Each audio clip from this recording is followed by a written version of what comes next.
কিছু সারেন্ডার করেছে একজনের সামনে আওয়াজ করে বলতে হবে তিনি কে। সব আল্লাহর সামনে সারেন্ডার করে, সারেন্ডার। আমরাও আল্লাহর ইচ্ছার সামনে সারেন্ডার। আল্লাহর কোনো বিধান দিয়ে যদি কেউ কোনো নসিহত করে আপনি শুনবেন না, না রেগে যাবেন? আল্লাহর আইন দিয়ে যদি আপনাকে আদেশ করা হয়, উপদেশ দেওয়া হয়, আপনি শুনবেন না, নাকি রিয়্যাক্ট করবেন? না, খবরদার, রিয়্যাক্ট করা যাবে না। আল্লাহর বিধানের সামনে বিশ্বাসী বান্দার কোনো অপশন থাকে না, কথা থাকে না। চিল্লায় বলেন ঠিক কিনা? ঠিক যেমন সাইয়েদনা ইব্রাহিম আলাইহিস সালাম আত্মসমর্পণ করেছেন।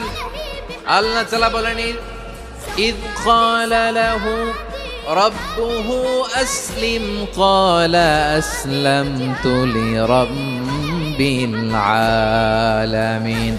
যখন আল্লাহ সাইয়েদনা ইব্রাহিম আলাইহিস সালামকে বললেন, ও ইব্রাহিম, ইসলাম ধর্ম গ্রহণ করো, আত্মসমর্পণ করো, সারেন্ডার করো, আল্লাহর খালিল ইব্রাহিম আলাইহিস সালাম কোনো কথা চিন্তা না করে, ডানে বায়ে না তাকিয়ে, কোনো কিছু না ভেবে মুহূর্তেই বলে আসলামতু লিরাব্বিল আলামিন।